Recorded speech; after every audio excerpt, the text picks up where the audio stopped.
Aquarius, your June tarot reading is ready. I'm Eleanor and welcome to Pink Pearl Tarot. Your main themes for June are Elixir of Life, and then it says your wishes are coming true, and that's a sweet pea flower. It says what your heart has been longing for is getting closer every day. So what these mean together about the month of June is it's about restoration of hope and faith and feeling rejuvenated in your life force and in your soul. These two together, they're really giving star card energy with not only the message about the wishes, but also this elixir energy, because the traditional iconography for that card, it has a lady pouring from jugs of healing waters. So this is a very spiritual energy. No matter what you're into, whatever that looks like for you, it's inviting you to connect to that part of yourself for guidance or for reassurance. Overall, it's a message that there is order, that there is meaning, and things are under control in the cosmic sense. And one way or another, you will be okay in that. So for the first question, I've asked for a message that you might need to really hear right now specifically. And so you have the Death card. This is the literary tarot. This is represented by the novel Dracula. The first thing I'm hearing is about the law of conservation of energy. That energy can never be created or destroyed, only transformed. And it's interesting that they have chosen Dracula as the novel representing this energy, because with that elixir of life, it's making me think of the immortality that comes with drinking of the vampire's blood, which is maybe a little dark for some people, but many a goth would probably argue it's decadent and romantic. But whatever you're going through right now is for the purpose of transformation. And there will be things or aspects that do have to fall away, but on the other side is the beginning of a whole new life, a rebirth. So this isn't the end, they're saying. They're saying that you're evolving. So for where you will see the most change this month, this is probably a bigger energy than that, but just for June, where you will see the most change, you have the Queen of Light. This is the Queen of Cups, and that is Jane Eyre. In fact, I just watched 2 versions of that actually in the last month. I don't know why. But so with court cards, it's either a change in your own energy or it's changes in contact with, meaning you meet someone or you are influenced more by or deepen a connection with someone that has this energy. So if this represents a change in your energy, you might have actually already been working on this up till now, so you're reaping the benefits of prioritizing your emotional well-being, your mental health, filling your own cup and showing yourself self-love, learning about that and how to do it. Now, if it is an outside energy, it can represent changes to your relationship with your mother or your child, or for some, it is the deepening of a relationship with a romantic partner that is making you feel something here is stabilizing. There's a connection that's stabilizing. So for what will be your biggest obstacle, this is the King of Ink. That is the King of Wands, represented by the War of the Worlds, I believe. Once again, it's something within you that's getting in your own way or creating a blockage, or it's someone else creating an obstacle. If it is within you, then it's talking about a single-minded focus on something, like a one-track mind, which can be great. It can be of service to you, unless there's things that you do need to be aware of, like in your periphery, that you're missing or not seeing because you have blinders on to anything that isn't your current goal. Now, if it's another person, this can be someone with a stronger will than yours, more power than you, maybe a steamroller type person. So there could end up being a competition of wills or agendas that you'll have to get around or get through or learn to work together with to get where you want to go. So for the best thing about this month, hang on, these cards seem a little weird. Okay. The best thing about the month, you have the Nine of Quills. This is the Nine of Swords, represented by Macbeth, or the play, as they call it in the theater. They don't name it.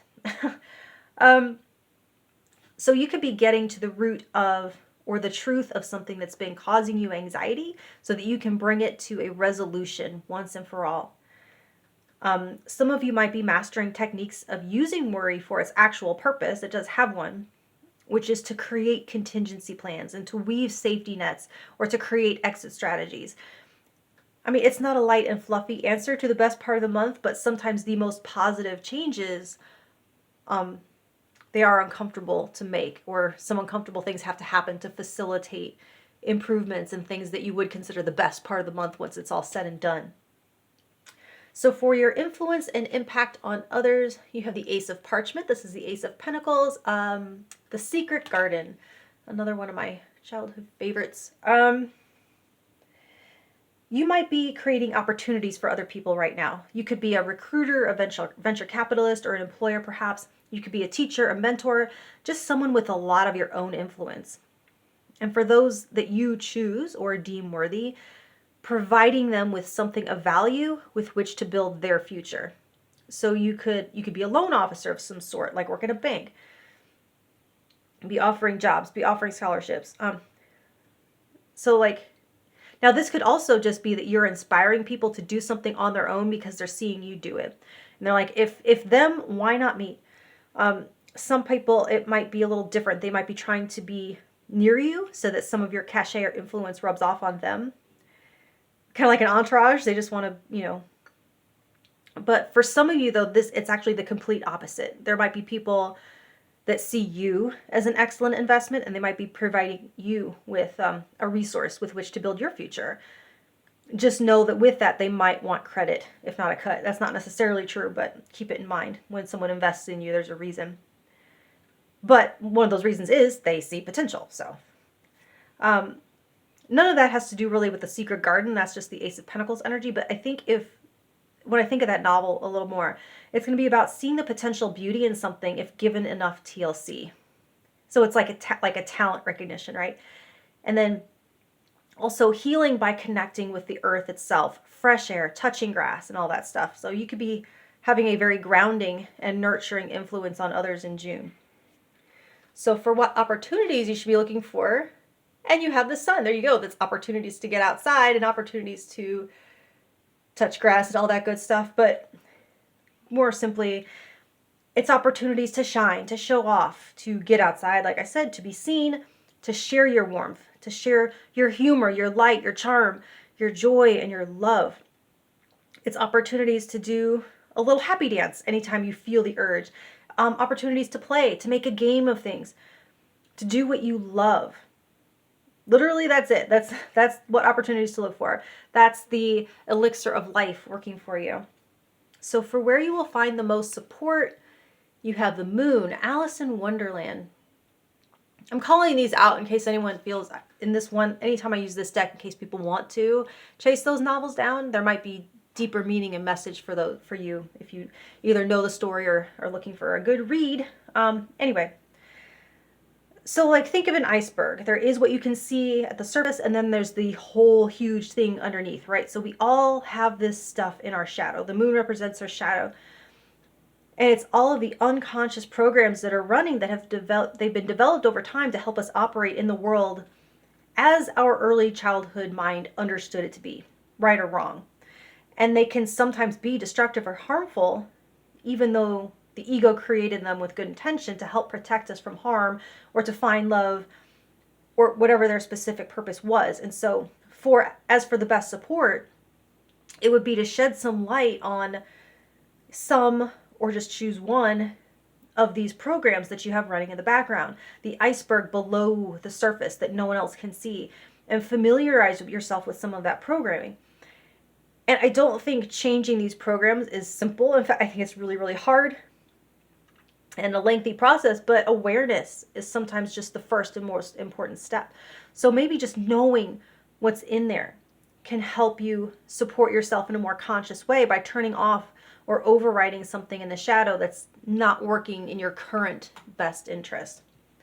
So for your self-care directive, you have the 10 of Quills, 10 of Swords, Heart of Darkness. My son had to read that for school, and it's a challenging read. Anyway, so for your self-care, something must end. It's under the 9 of Quills.